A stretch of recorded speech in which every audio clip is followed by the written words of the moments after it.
Hola, somos Andrés y Maite de Complemento Perfecto y les damos la bienvenida a nuestra charla que es ¿Cómo saber si estoy listo para casarme? Del Congreso Internacional de Noviazgo. Y bueno, quisiéramos empezar por profundizar un poco sobre por qué es importante saber si estoy listo para casarme.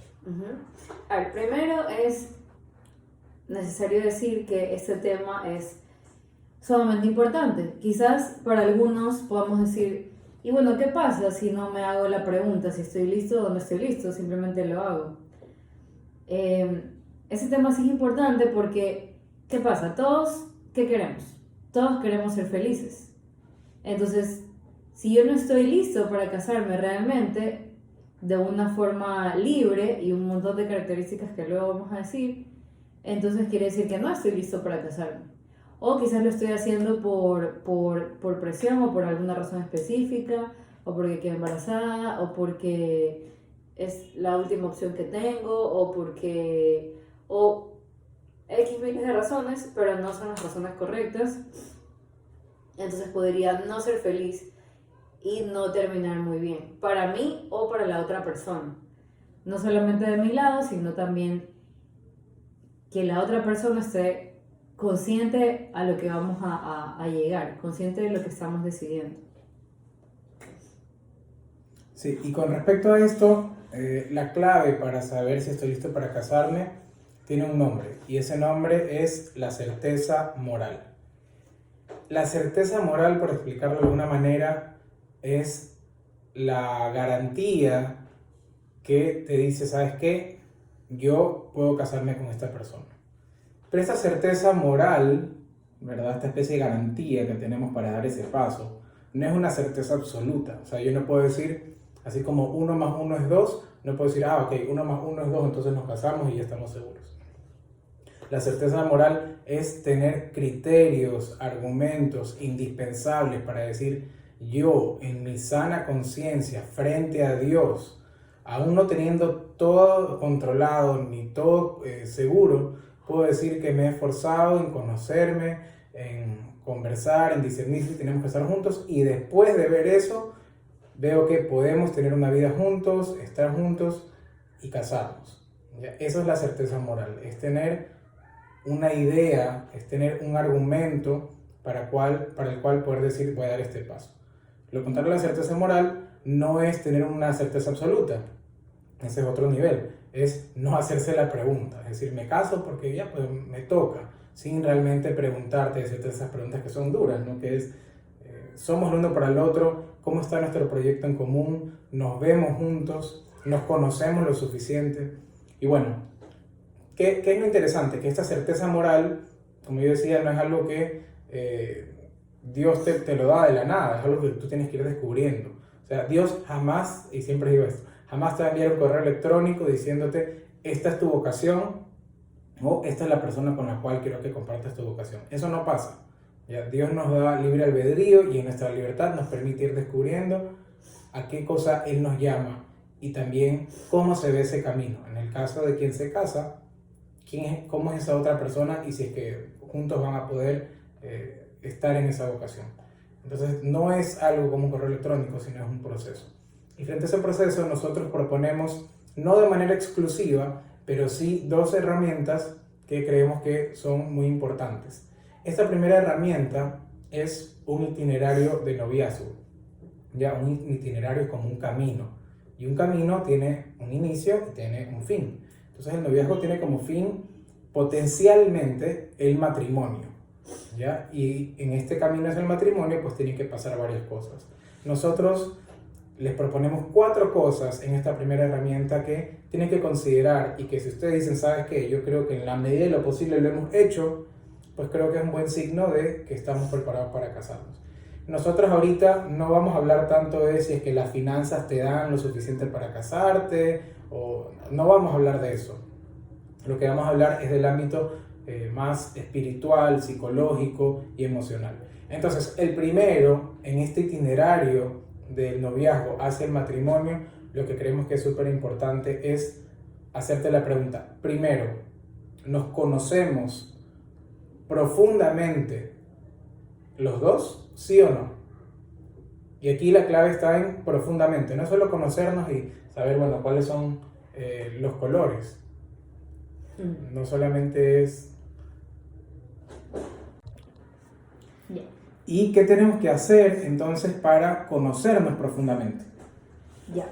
Entonces lo importante aquí es, ok, además de compartir muchas experiencias juntos, que eso en teoría sería como lo más sencillo, también la idea es que compartan eventos que sean también espirituales y de comunión. No solamente esto, sino también que compartan preguntas y respuestas que para el uno y el otro sea sumamente valioso, de su historia como su vida personal y también de cosas futuras y cómo se proyectan juntos. Preguntas como por ejemplo, no como ¿cuál es tu color favorito? O ¿cuál es tu comida favorita? Sino cosas más profundas como por ejemplo un test caracterológico, un test más psicológico. No necesariamente tiene que ser aburrido, puede ser sumamente divertido, de hecho porque no solamente yo estoy conociendo al otro, sino yo también me estoy conociendo a mí misma. Entonces es, digamos, una dinámica personal y también mutua, lo cual lo hace más enriquecedor. Eso recomendamos muchísimo, inclusive para que se entiendan muchísimo más. Y en la dinámica luego del matrimonio puedan entender mejor las raíces de los problemas. Entonces, claro que no estamos hablando de la etapa de matrimonio como tal, sino qué hacer o qué preguntarse si estoy listo para casarme o no, pero como una pequeña, bueno, no sé si anécdota, experiencia que les podemos compartir, es que justamente Andrés y yo estábamos discutiendo por algo tonto, porque generalmente las peleas son tontas, y gracias a Dios descubrimos cómo romper ese ciclo de esa pelea que Andrés me repetía, y yo, pero ¿por qué me repite? Pero me repetía porque él no escuchaba lo que quería escuchar. ¿Y por qué no escuchaba lo que quería escuchar? Porque yo estaba en otro patín, en otro lado, queriendo yo defenderme. Entonces, más bien, en vez de seguir en la discusión y seguir dando como este ciclo que no tenía fin, más bien nos fuimos por otro llado y dijimos, ¿qué está pasando? ¿Qué está pasando aquí? Que suena sencillísimo y sumamente lógico, pero en realidad no lo es, porque en una discusión hay mucha emoción, hay mucho, como hasta el querer ganar, aunque en nuestro caso siempre tratamos de no hacer eso, sino llegar a un acuerdo. Pero igual a veces no es así de fácil porque justamente por esta emoción que estoy diciendo. Pero en todo caso, ¿qué hubiera ayudado antes y hubiéramos evitado 1.000.000 de peleas? Pues conocerme mucho más, yo personalmente sola, sin él, y pues con él, porque eso respondía a una parte de mi historia personal, que yo uní caos después, y esta es una parte muy pequeña, muy pequeña que yo uní caos dentro de mi historia. Quizás dije, bueno, quizás como mis hermanos, yo soy la menor, entonces, y la única mujer, bueno, quizás por esto y esto me toca hacer sola, y así como, quizás puede que sí sea eso, o quizás no, o quizás sea una pequeña parte de eso, pero efectivamente esto sí ayudó muchísimo para nosotros. Parecería algo muy pequeño, pero en realidad fue algo gigante para nosotros, gigante, porque de esa forma podemos comunicarnos muchísimo mejor. Es decir, el diálogo que nació de esto fue lindísimo, fue lindísimo, eso les puedo decir. Eso nos pasó recién, hace 2 días. Y entonces, por eso sí debo decir que el conocimiento, que es el primero de los 4, digamos, de los 4 pasitos que con Andrés estamos aconsejándoles, es que sea el conocimiento mutuo. El conocimiento personal, siempre va a haber un conocimiento personal y también de forma mutua. Esto es realmente importante, realmente importante. Entonces sí como lo hincamos mucho porque es justamente por el desconocimiento es que en la vida matrimonial ocurre un distanciamiento paulatino y unas rupturas por este desconocimiento propio y mutuo, el que poco a poco se van alejando, alejando, alejando, alejando, alejando y no se entienden. Entonces por eso es importante. Sí, y como dice Maite, la parte del conocimiento profundo empieza con uno mismo, y el ejemplo que ella dio es un ejemplo de cómo el revisar nuestra propia historia nos permite entendernos.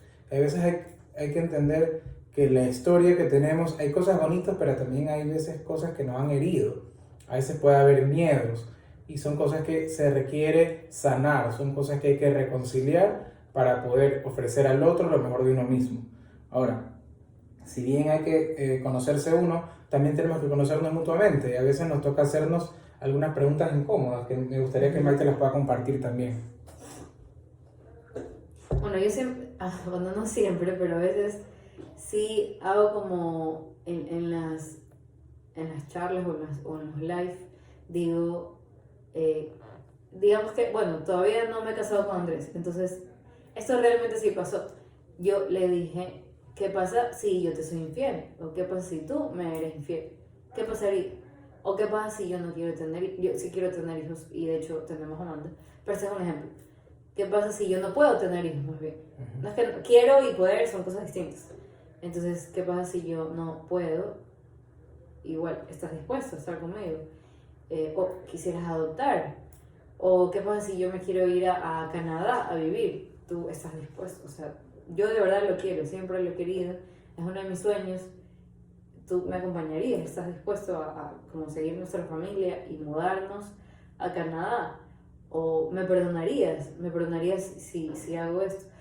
Ojo que, paréntesis, no, con esas preguntas no estoy diciendo, no es que es un detonante para una pelea, no estoy diciendo, por si acaso yo sí te voy a ser infiel, en el caso del hombre o en el caso de la mujer.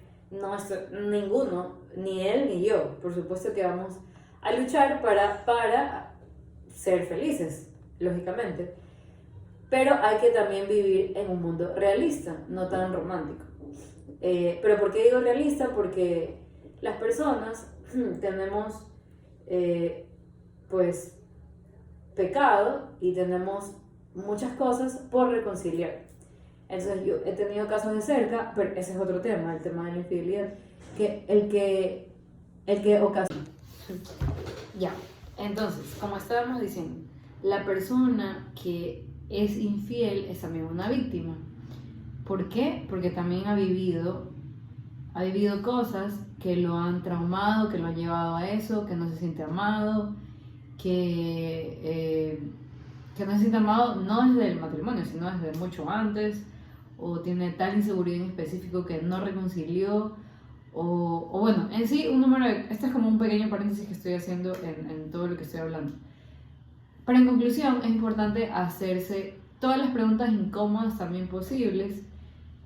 Bueno, inclusive no necesariamente tienen que ser incómodas, depende también de quién es la persona. Nosotros nos hicimos esas preguntas y no nos incomodaron, de hecho nos llevaron a más preguntas y como a navegar en la otra persona. Entonces me acuerdo también que estábamos en el carro yendo a yo qué sé dónde y yo le preguntaba, ¿cómo te fue en el colegio? Porque bueno, él hubo un tiempo que se fue como de intercambio. Entonces, ¿qué te pasó aquí? ¿Qué pasó? Y empezamos a hablar de culturas y ahí nos llevaron a formas de pensar. Entonces, a veces una cosa lleva a otra cosa. Probablemente esto nunca jamás ocurre de infidelidad, pero nada, es una forma de decir, un ejemplo de que es importante hacerse un montón de preguntas, de indagar en la otra persona. Y en nosotros también. Sí, e inevitablemente hacerte estas preguntas te llevan a conocer al otro y también a compartir, como decía Maite, algunos momentos que hacen que el amor madure, porque esa es la siguiente pregunta. Primero era, nos conocemos profundamente, ¿verdad? La clave está en que sea profundamente. Y lo segundo es que además de conocernos, que se va dando fruto de la amistad y del noviazgo, es que el amor tiene que madurar. ¿Qué significa que el amor tiene que madurar? Lo que todo el mundo dice todo el tiempo, que el amor es una opción, no es un sentimiento, ¿ya? Pero eso que todo el mundo lo repite, ¿qué significa? Significa que el amor ya no se basa nada más en una emoción, ya no se basa nada más en lo que siento. Y naturalmente lo que sucede es que en el amor, los primeros 2 años en una relación tiende a ser más eufórico, tiende a ser un amor que no es tan racional, todo se da más en el estado de ánimo. Y siempre menciono este ejemplo, es como cuando nosotros éramos novios, pues yo era capaz de si tenía que viajar 3 horas en carro para ir a ver a Maite y llegar tardísimo, 11 de la noche a verla, por más que estaba cansado, yo lo hacía. ¿Ya? En ese momento el amor no es racional, no es como, ¿sabes qué? Estoy cansado, veámonos mañana o el fin de semana, sino que el amor es tan eufórico que quieres ir, ver en ese momento, abrazar a la otra persona. Y no es que eso esté mal, eso es parte de, pero el amor tiene que madurar, significa que llega un momento en el cual yo puedo decirle, aunque yo quiera verla, decirle, ¿sabes qué? Anda a descansar porque sé que has tenido un día muy, muy cansado, has tenido miles de tareas y mañana tienes que hacer otra cosa.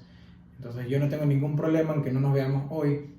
Y eso, por ejemplo, es un signo de madurez.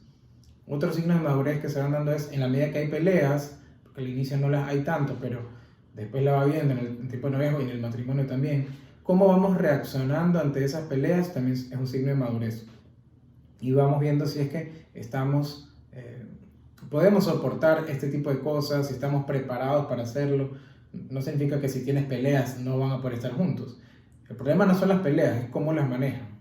¿Ya? Si se hirieron, si nos herimos, si es que nos sabemos pedir perdón, si aceptamos el perdón, si es que nos vamos conociendo. Eso va haciendo que el amor pueda madurar, pueda crecer y que ya vaya siendo una opción, ya no un sentimiento. Esos son ejemplos concretos. En el matrimonio, por supuesto, esto se va dando cada vez más. El amor se va haciendo más una opción y el ejemplo más concreto es que a medida que pasa el tiempo, pues vamos envejeciendo y ya no van saliendo canas, arrugas y ya, digamos, ese amor por atracción cada vez es menor. No significa que no lo haya, pero tú vas haciendo una opción por la persona por quién es, ya no por cómo se ve, ya no por su aspecto físico. Entonces ese es otro ejemplo de cómo tiene que madurar el amor. Nuevamente, conocernos profundamente, madurar en el amor. El tercero es discernir si es que tenemos que estar juntos. Y ese es un punto súper importante porque puede ser que nos conozcamos muchísimo, que seamos novios y al mismo tiempo grandes amigos, que haya un conocimiento muy profundo, que hayamos madurado, que nosotros hagamos una opción por el otro. Pero puede ser, como decía Maite, en esas preguntas que a veces son incómodas, o a veces otras que no son incómodas, simplemente profundas, que nosotros no coincidamos en algo y que yo diga, sabes que yo me quiero ir a Canadá y yo no. O yo no estoy abierto a tener tantos hijos como tú, ya por distintas razones, ya algunas lícitas o ilícitas. Ahorita ese no es el tema de discusión. El tema es que llega un momento en el cual te das cuenta que tal vez, por más que nos queramos mucho, hay cosas que se pueden solucionar y llegar a un acuerdo, muchas de ellas, pero hay cosas que tú dices, inevitablemente no voy a poder, porque yo no estoy dispuesto a que nos mudemos a otro país, o a que tú me obligues a quedarme en casa cuidando a los niños porque yo también quiero trabajar, y tal vez yo no estoy de acuerdo. ¿Ya? Ese es un ejemplo concreto de que hay que discernir si es que podemos tener un proyecto en común, ser felices y llevar a cabo la misión del matrimonio, ¿no? Que es ser luz para el mundo, o sea, reflejar el amor de Cristo por medio del amor propio y también del amor hacia los hijos. Entonces, si es que eso no se da, puede ser que los 2 primeros pasos funcionen, pero si discernimos que no tenemos que estar juntos, lo mejor es hacerlo rápido y pronto, porque no queremos robarle tiempo a la otra persona para que esté con alguien que sí está dispuesto a estar juntos y que sí pueden tener un camino en común. Entonces, ¿nos conocemos lo suficiente? ¿Sí o no? ¿Hemos madurado en el amor o seguimos viviendo un amor eufórico? No se puede uno decidir a casarse con un amor eufórico. Y tercero, después de que el amor ha madurado, hemos discernido si podemos estar juntos, si tenemos un proyecto de vida en común, nos hemos hecho estas preguntas complicadas para que, si es que respondemos sí a estas 3 preguntas, decir, ok, viene el cuarto punto que es el que va a mencionar Maite. Ya, este punto es el de... el de discernimiento ya di. Ya, sure. El de preparación. Ok, viene el punto de preparación, que también es sumamente importante. Cada punto es muy valioso. Ya, entonces luego de que, ya sabemos, ¿no? Luego de los 3 puntos que dijo Andrés, de conocerse, de madurar, de discernir, viene el de prepararse. Esa parte, no sé, quizás para algunos puede sonar como no tan divertido, pero yo creo que sí hay que ser muy humildes en esa parte, muy, muy humildes, dejar la soberbia a un lado y decir, ¿sabes qué? Yo no sé mucho, o sea, yo amo a la persona, pero como decía Andrés, ese amor inicial es tan eufórico que no me deja ver qué puede haber el día de mañana. El día de mañana el amor ya no es eufórico, ya no es, wow, qué lindo, lo voy a ver 2 horas. No, lo veo todo el tiempo. Entonces esto de aquí ya entra una etapa de, como estábamos hablando, de madurez también, viendo el mañana, proyectándonos un poco. Entonces por eso sí es importante la preparación, ya más allá de todo lo inicial que dijimos, y ahorita sí, digamos, tampoco estamos diciendo como, no, tienes que hacer 10 cursos y leerte 50 libros, no estamos diciendo tampoco eso, pero sí conocer sobre qué es, como conceptualmente, ok, esto es, a esto me voy a comprometer, esto él se va a comprometer, yo me voy a comprometer a eso, vamos a amar de esta forma, nos comprometemos a perdonar, así, siempre, ya, sí que, de cómo vamos a resolver las cosas, qué significa hasta la muerte, qué significa en la enfermedad, qué significa en la pobreza, qué significa en la riqueza, qué significa esos votos que yo voy a decir ese día que estoy súper feliz en ese vestido y mi esposo súper feliz esperando a la mujer de su vida,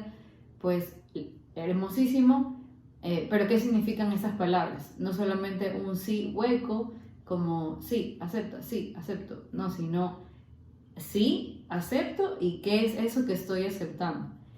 Entonces eso es sumamente importante entender y saber, es más, saberlo lo hace mucho más, como se lo entiende mucho más cuando llega ese día, o sea, lo comprendo mucho más, lo vivo más, inclusive soy más feliz porque hubo un proceso de entender qué estoy haciendo, ya.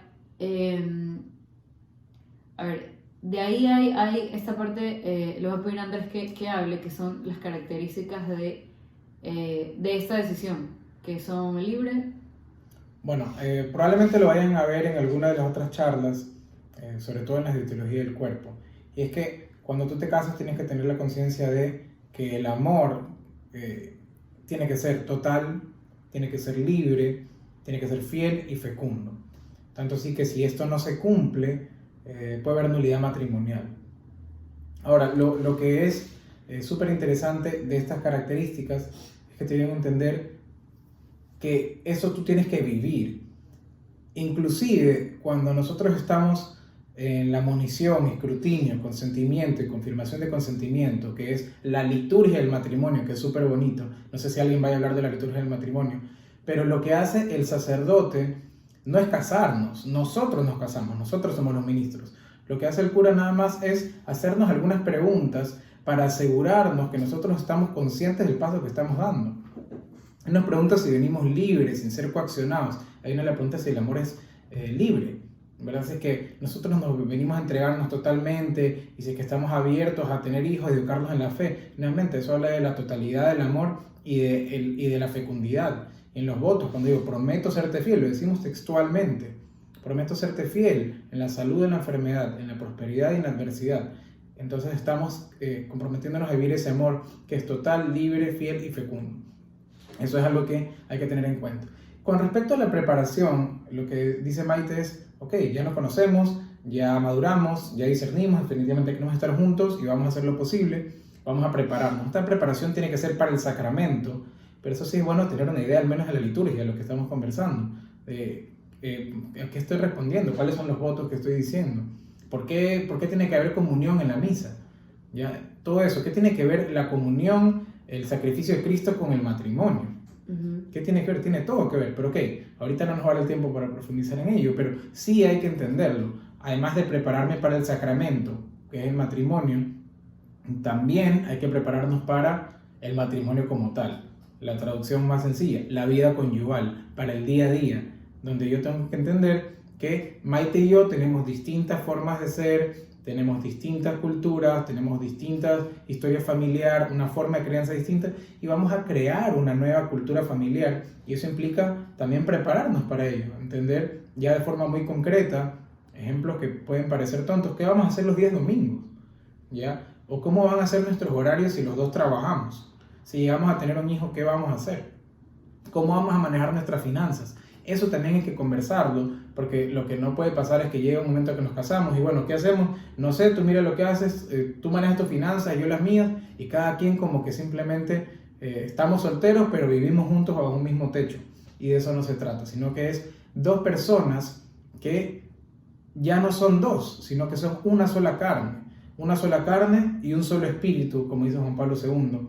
Y no solamente un solo espíritu, es un solo todo. Ya es prácticamente una sola cosa, tanto así que si yo quiero hacer algo tengo que consultarle a ella, sobre todo si es algo que requiere, digamos, un nivel de decisión muy importante. Entonces, estos son los 4 puntos del itinerario que les mencionamos, esperamos que les ayuden mucho. Algo muy concreto que recomendamos es preguntarnos del 1 al 5, del 1 al 10, ¿qué tanto nos conocemos? ¿Qué tanto hemos madurado? ¿Qué tanto hemos discernido? ¿Qué tanto nos hemos preparado? Para poder cuantificar, y pues bueno, si decimos 5, vale la pena decir, oye, ¿por qué creemos que 5?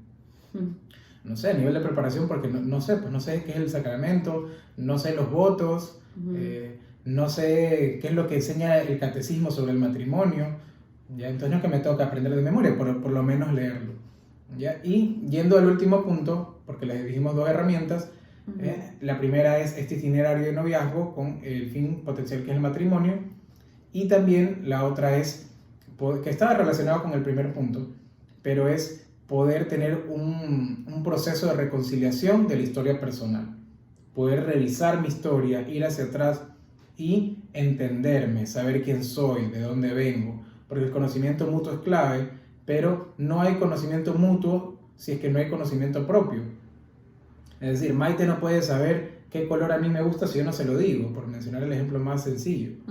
Ella podría intuirlo, decir, siempre usas azul, entonces te gusta el azul, probablemente, pero llegan cosas donde es más complejo, donde tal vez Maite necesita saber qué cosas a mí me hacen feliz, porque ella puede intuir que a mí me hace feliz que que me prepara algo de comer, pero de repente me hace mucho más feliz que ella me escuche. Pero si yo no lo sé, si yo no me conozco y no se lo digo, y estoy frustrado porque ella no lo hace, pues ¿cómo ella lo va a saber? Por eso es importante que pasemos por este proceso de reconciliación, como decíamos hace un rato, poder reconocer qué ha pasado en mi vida, qué miedos tengo, qué heridas hay, qué cicatrices, porque de repente se han curado un poco, pero necesito seguir reconciliando. Y no solamente heridas, sino también qué cosas positivas tengo yo para ofrecerle al otro. Ese es el segundo ejercicio, la segunda herramienta que podríamos recomendarles. Y bueno, de esta manera creemos que con estos consejos, tratando de ser concretos, inclusive contando un poco nuestra historia, esperamos que les pueda ayudar mucho a responder la pregunta ¿cómo saber si es que estoy listo para casarme? La clave está en la certeza moral que les pueden dar estas herramientas, no exclusivamente, como les dijimos, pueden haber más, pero estas 2 creemos que les pueden ayudar muchísimo. Sin más, nos despedimos y esperamos que este congreso sea de mucho provecho para ustedes. Chao a todos.